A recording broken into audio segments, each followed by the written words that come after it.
Daniel Ricks thought he was just being followed, but that night at the Ridgeland gas station, his fear turned into chaos as he slammed his SUV into police vehicles, setting off a chain of events no one could have predicted. It was just after midnight when the town of Ridgeland found itself caught in the middle of something completely unexpected. The gas station off Highway 47 had always been a quiet place, a simple stop for late-night travelers and long-haul truckers. Its fluorescent lights hummed faintly, illuminating the empty lot and the sound of distant crickets. Inside, the clerk was counting the register, thinking about closing early, when he noticed a silver SUV parked strangely near Pump 3. The vehicle's engine was still running, headlights cutting through the misty air, and the driver sat motionless behind the wheel. At first glance, it didn't seem alarming, but the longer the clerk watched, the more uneasy he became. The man wasn't moving, not even to pump gas. He just stared ahead, gripping the steering wheel like he was waiting for something or someone. When a patrol car happened to roll in for a routine check, everything changed. The officer, a seasoned deputy with years of night shifts behind him, pulled up alongside the SUV and stepped out with his flashlight. The beam cut through the darkness, reflecting off the glass and landing on the driver's face. That's when the tension snapped. The man's expression shifted in an instant from dazed to wild-eyed. His breathing quickened, his knuckles tightened, and before the officer could say a word, the SUV engine roared. Tires screeched as the vehicle lurched forward, colliding hard into the patrol car's front bumper. The officer stumbled back, narrowly avoiding the spinning tires. The sound shattered the stillness of the night. Metal groaned, alarms wailed, and the smell of burning rubber filled the air. The clerk ducked behind the counter, heart pounding, watching through the glass as chaos unfolded outside. The SUV reversed sharply, tires spitting gravel, and then slammed forward again, ramming the cruiser a second time with even greater force. The entire station seemed to shake. Sparks burst from the collision, briefly lighting up the scene in a flash of orange and white. Dispatch calls crackled through radios as more units were called in. The flashing blue and red lights began to reflect off the gas pumps, turning the small station into a swirl of color and confusion. No one yet knew who the man was or why he was doing this. But one thing became clear to everyone watching: this wasn't just another police stop gone wrong. Something deeper was driving that silver SUV, something desperate and dangerous that had been waiting to explode. The SUV's tires screamed as it jerked backward, spinning in a wild arc that sent bits of gravel flying across the parking lot. The officer dove behind his cruiser as the headlights glared like two burning eyes. For a split second, it looked as if the driver might stop, but instead, the vehicle lunged forward again, slamming into the front of the patrol car with brutal force. The sound of metal crunching against metal echoed across the empty highway, followed by the hiss of steam from the damaged radiator. The gas station lights flickered, casting a ghostly glow over the scene. Inside the convenience store, the terrified clerk called 911, voice trembling as he described what he was seeing. He could barely find the words to explain the madness unfolding before him.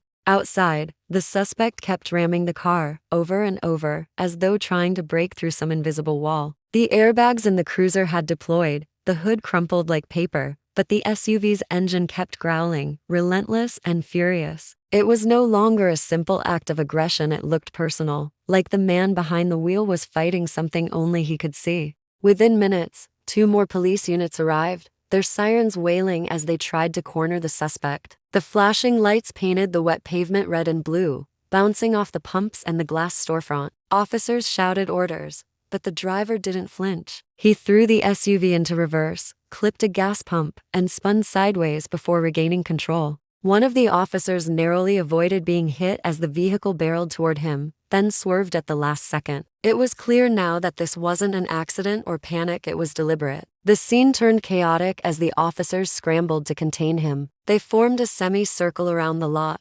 blocking every possible exit. The smell of gasoline mixed with the scent of burnt rubber, and the tension was thick enough to choke on. For a moment, the SUV stopped, idling in the center of the chaos, its headlights flickering through the haze. Then the driver's window rolled down just an inch, and his face appeared in the glow, a face drenched in sweat, eyes wide with confusion and terror. No one could understand what drove him to this breaking point, but one thing was certain: the man behind that wheel wasn't trying to escape anymore. He was unraveling. Investigators quickly worked to identify the man behind the wheel. Within hours, his name was confirmed: Daniel Ricks, a 32-year-old mechanic from a neighboring town. On paper, Daniel appeared ordinary. His criminal record was mostly minor traffic violations and a few unpaid fines. No history of violence, no previous run-ins with the law, nothing to hint at the chaos he had unleashed that night. But as officers dug deeper, a troubling pattern began to emerge.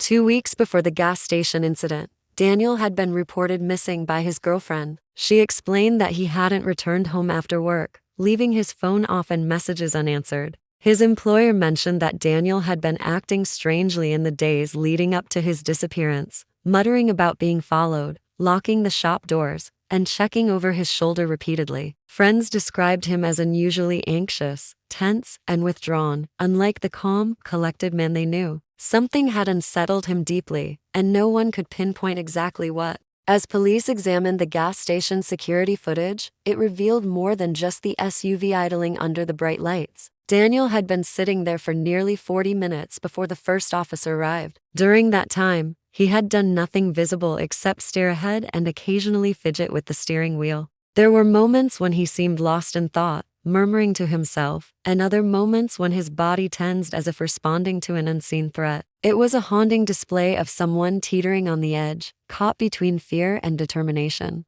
Detectives began to wonder whether drugs or alcohol had played a role, but preliminary toxicology reports would later show only trace amounts, not enough to explain the extreme behavior. Theories began circulating: a mental breakdown, paranoia, or perhaps an unseen pressure pushing him toward violence. The question weighed heavily on investigators: what had driven an otherwise ordinary man to strike fear into an entire town that night? But the most startling discovery came when officers finally examined Daniel's SUV. Hidden compartments, strange objects, and items that didn't belong in a mechanic's car hinted at something more than a personal crisis. What was found inside suggested that his rampage at the gas station might have been more than a sudden breakdown. There were pieces of a larger story, one that connected Daniel to secrets and dangers that had been simmering beneath the surface for weeks, if not months. With each new revelation, the incident shifted from a case of a terrified man lashing out to something more complex and calculated. Every detail, every object in that SUV, began to tell a story that was far from over and that would ultimately reshape the investigation entirely.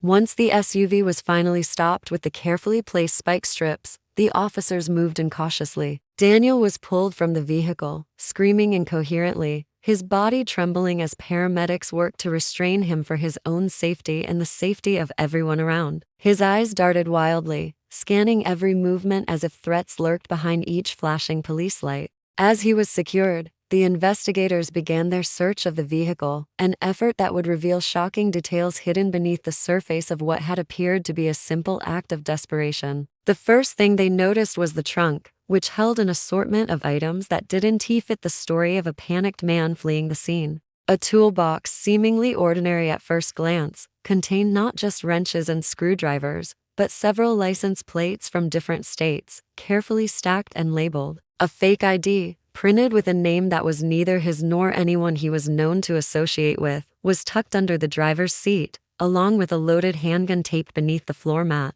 Officers exchanged uneasy glances, realizing that Daniel's actions were more complex than a random outburst. Even more unsettling was a small notebook, hidden beneath the sun visor. Inside were lists of vehicle makes, models, and license plate numbers cars that matched several recent hit and run thefts reported across the county. The implication was chilling. This was not the work of a man simply losing control. There was a method, a purpose, and a connection to criminal activity that investigators hadn't yet fully understood. The discovery shifted the case from being about a mental breakdown to one of potential criminal involvement, possibly exposing Daniel to charges far beyond reckless endangerment. Officers worked methodically, taking photographs, cataloging every item, and trying to piece together a timeline. Evidence suggested that Daniel had been surveilling certain vehicles for days, possibly weeks, and had prepared tools for actions that might have involved theft or intimidation. But it still didn't fully explain why he had targeted the gas station at that particular moment or why his actions had escalated to ramming police vehicles with such ferocity. As detectives combed through the evidence, a larger narrative began to emerge.